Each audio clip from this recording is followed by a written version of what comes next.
Hey guys, this is DFD, aka Dark Frozen Depths, back with another Kamihime project video. Now, I know it's been a while, but there's been a lot of stuff that's honestly been like repeats and stuff that I don't really need to cover, so I didn't have a video for a while. I did try to put a few videos up in the time being, but unfortunately I'm also working now, so it's a lot busier for me. But anyways, this event is going to be a crossover event, and it's the third Koihime Musou crossover event. Some of you may remember Koihime Musou having a few crossovers before and actually got some stuff from it before, but there is some free stuff that everybody can get from this, and on top of that, my suggestion, this is one of the times to pull if you're focused on a light team, because one of the better healers is in this limited gacha. On top of that, the previous two Koihime crossover events should be rerun at some point as well. So look up my old videos on that or something. And then I have to mention that there is one specific character called Cow who should be getting a rebalance pretty soon to make her a little bit better. But she was already good to begin with because of some of her skills, so she's worth pulling when she shows up again as well. So two more characters to pull after if you really want to try and up your Thunder or Light teams, or if you don't have specific characters that are already in the game, because there's a few that cover their utility as well. But I would say get these limited characters too, because they are pretty good. The only exception is the Fire SSR, because she's not all that great really. But this is a limited time thing, so if you don't get these characters now, then you're probably not going to see them for a very long time, if at all. So now is definitely a time to try and use up your supply of jewels or tickets or whatever, if you have any, because there's been some pretty good Kamihime that's shown up recently too. But as for the event itself, it's going to be an advent battle, so you're on your own. They do have Ragnarok Plus in this one, I do believe, but no heroic. So don't expect a heroic fight. On top of that, the usual stuff applies when it comes to getting all the different things. It's like getting the SSR weapons, the add-ons, the guaranteed 110 SSR tickets, the gacha tickets, all that stuff. I don't think I need to keep going over that every single advent video. Those of you should know by now, and those that don't, basically get the harder to grab stuff first, because that's generally what you're going to want to focus on. SR is crap, don't worry about it. Half elixirs are crap, don't worry about it, because you'll get a lot of those. You can ignore the soul points, basically. You can pretty much get everything but those and the orbs, because the weapon and add-on orbs, you'll have better places to get those if you really need to grab any. So that can be ignored.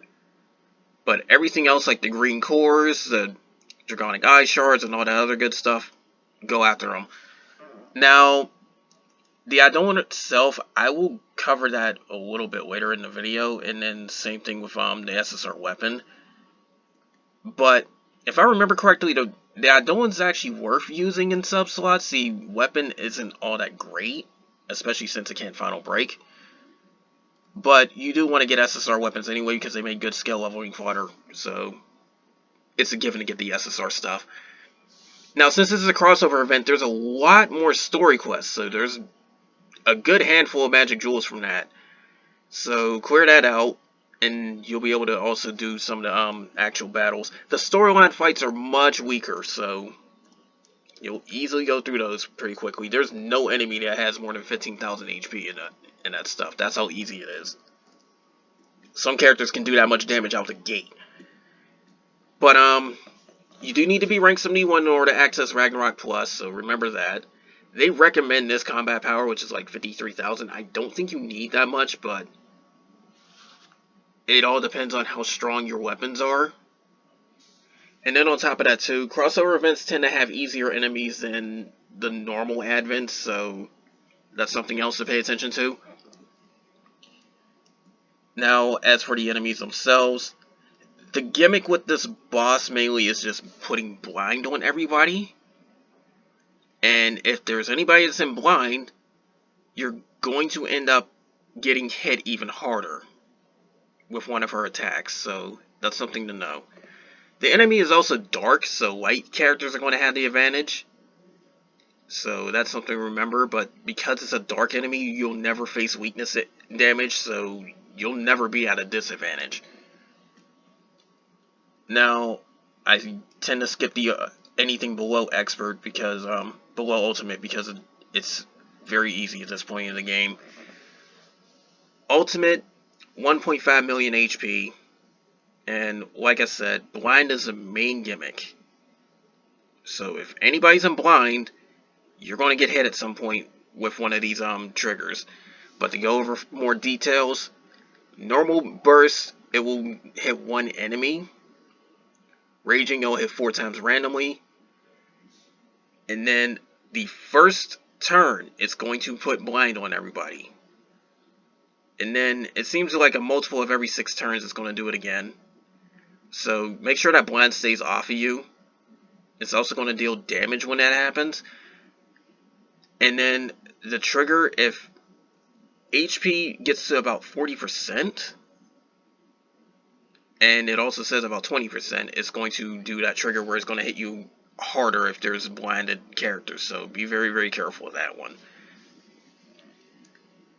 Now, if I'm really reading this correctly, because Google Translate's kind of weird, the 20% trigger is really dangerous because of the fact that one character is going to lose 95% of their HP. So be careful with that. But the other trigger is going to be 40% of your HP if somebody's blinded. But also it says if the charge turn is not max. So going over the actual details, keep yourself out of blind, or you're going to start losing HP pretty fast. Now, Ragnarok difficulty, same as before, where it's got 3 orbs before it does its normal raging nukes, but it's got 2 orbs before it does that instead of 3, and its HP is 2.9 million. Now, Ragnarok Plus, I need to go over a little bit more detail because the enemies are actually a little bit tricky if you're not prepared or if you're too weak. But first enemy, 2 million HP.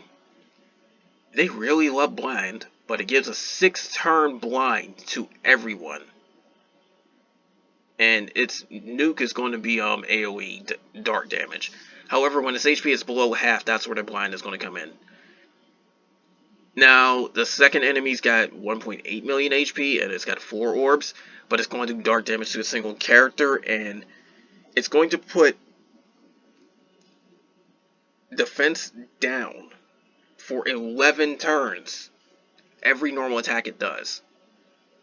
So, worst case scenario, you can get stacked with so much defense down, you're probably going to end up hitting the cap of minus 50%. So, be very, very careful of that. Now, the third enemy, 3 orbs before it nukes, it's going to do attack down to a single character when it does nuke. But its trigger is going to be a large amount of dark damage to one character, but only if somebody's used a burst and its HP is below 40%. So that would be roughly about, I'd say, 2.2 million or 1.2 million HP, somewhere around that general area. But it's got 3.1 million, so that's a bit to go through as well. The boss itself, 10 million HP, and it's still got the same strategies as before. The problem is that it's likely doing more damage at this point, and it's still got the 2 orbs, so be careful of that. Now, as for the rewards, this is where it gets a little bit interesting, because the Adon itself, its main effect isn't too great, but it can be helpful, because it's going to up the ability damage of your characters and give them 30% dark elemental. But the assisting ability is the one you really like, because it's going to up everybody's evasion rate and put blind on enemies. Those two combined makes attacks miss quite a lot. That's already a good summon effect.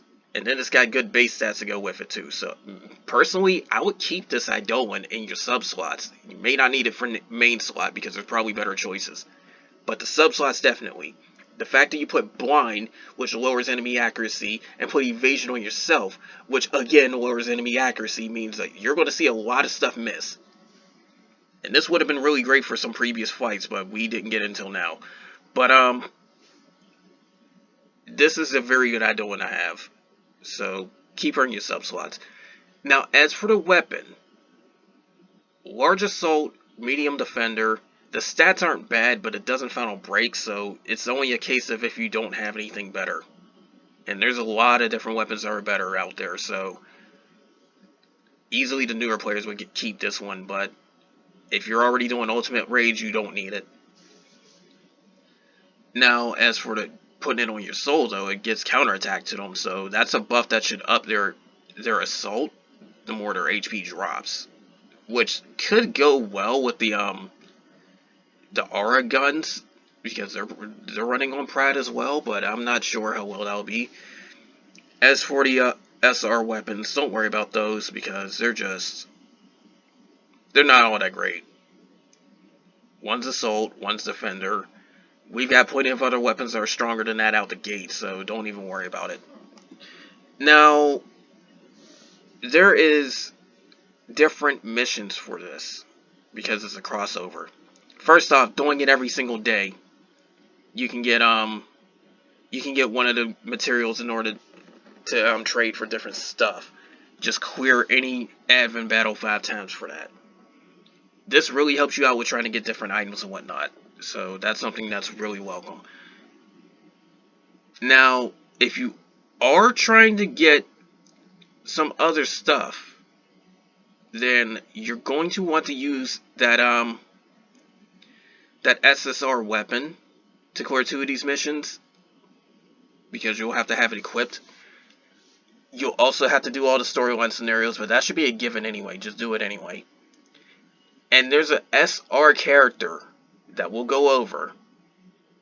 You have to have her in a party at least once in a fight. So that's something to know. And that SR character you get from logins, so you will get her as long as you log in every single day. Now, as for characters that I do want to point out, we'll start off with the one that you have to go to the gacha for, because she's pretty good. And this is Liu Bei, or they nicknamed her Momoka from the Koihime series, because that's her true name, apparently. But, here's what she does. AoE recovery and removes a debuff.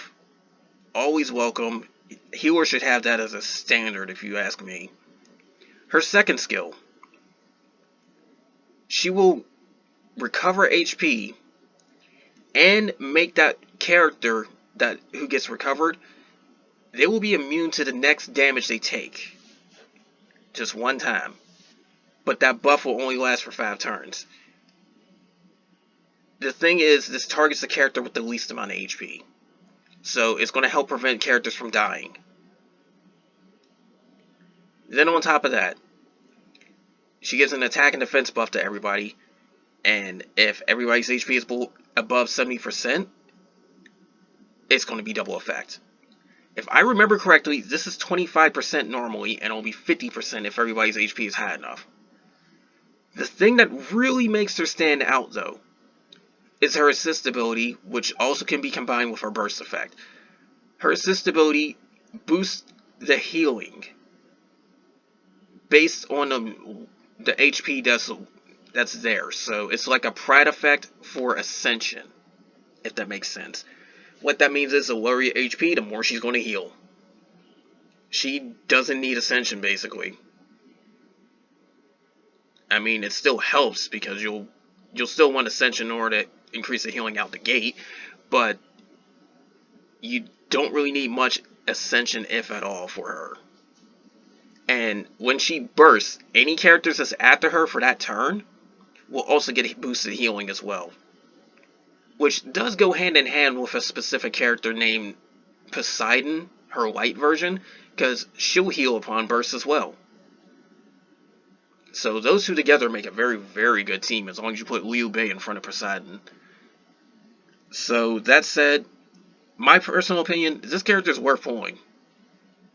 She's not top tier, because there definitely will be some other healers down the line that can match her or even surpass her, because I know another limited Hime is coming a year from now, basically.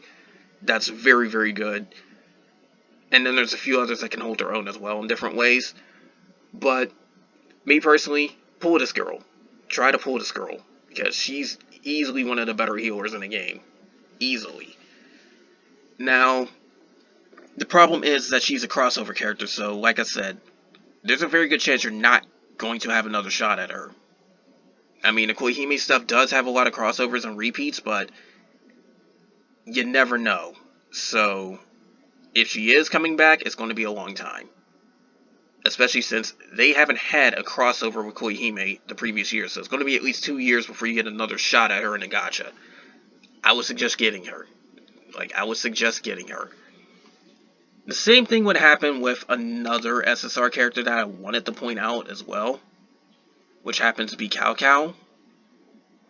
And I have to go pretty early in this list too, because she showed up pretty early in one of the first Koihime crossovers, and she's going to get another run. Now, when this event comes out, this should be the skill set that she has, because it should be updated that same time. But before, she had a different assist ability where she just upped the damage she dealt if any enemies are blinded. And then also, she didn't have that burst effect as well. Now it's been changed to where if any character's combo attack, like double or triple attack, then a charge is given. And when she bursts, all the allies that had a charge is basically getting a thunder elemental boost. So that's going to help out for that. I think they made her third ability a little bit worse. I'm not sure, but it says darkness to an enemy, which is blind. It currently does blind and dizzy. So I don't know if they made that weaker or not. But quite frankly, it's not too much a sacrifice considering the fact that her other two abilities are still very, very strong. I do believe they increased the rate of regen for her second ability, so it's going to be 400 a turn. With Max Ascension, this is 1200 a turn, which makes it a very viable regen. And then on top of that, Reflection is a damage cut that also returns some of the damage you take back to the enemy. It's a 40% damage cut, basically, for 2 turns. 40% damage cut is already strong, but the fact that it lasts for 2 turns makes it even stronger. That's very well worth. And then she can also up the combo rate of allies as well, which goes hand in hand with her assist ability. But also, there's been more and more of a focus on normal attacks, so that's helping out on that as well.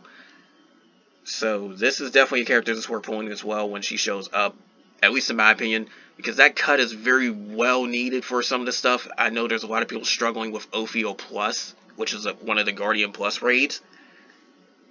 Definitely go after her if you get the chance. She will help you out a lot. And then combined with the quote-unquote trio, which is Raiko, Marduk, and Dion, she'll help out with that as well and make you even more tankier and make you even harder to kill.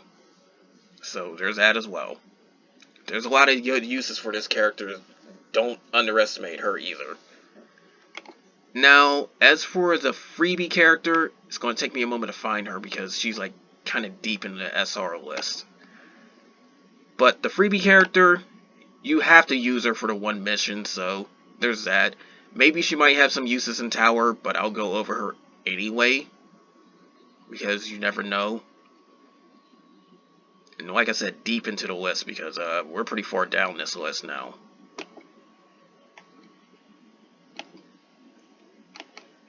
And I'm not kidding, like, look how far down I've gone down this list. And it's not helping the fact that, they're not going to give too many more, SR characters at a certain point. They'll just have them for the, raid events. But anyways, this is a character we're getting for free. And the translation is off. This is Sun Shang Ziyang, or however you pronounce her name. But her true name is Korin for some reason. Now, there is a little bit of use for her depending on how you go about things. She is rampage to one character for 2 turns. And any characters that have rampage thanks to her assist will also have a fire attribute boost. It's one character though, which kind of sucks. If you want to really make it a good use of her assist ability, you need somebody that can give AoE rampage. Now, it says that she can increase her avoidance rate and give herself attention. What this means is, for the 3rd skill, she'll have a higher chance of getting targeted, so any single target or multi-hit things will likely hit her more. But she's got an evasion boost. And remember what I said before about evasion. Now, the interesting thing that really helps her out is the 2nd ability. It says give yourself a revival, meaning she should revive whenever her HP hits 0 with this ability. And if there's any enemies that are in a flamebind state, which she can do from her burst, the effect time is going to be increased by 2 turns. Meaning it will go from 3 to 5. So that's something to really pay attention to. She has some uses if you do it right, but personally, I don't think you really need to use her too much. But if you are using Morgan or Paracelsus, she can actually help you out with a bit of an elemental attack buff. So that's something to know. And then she's got some good pairing with a few other characters as well.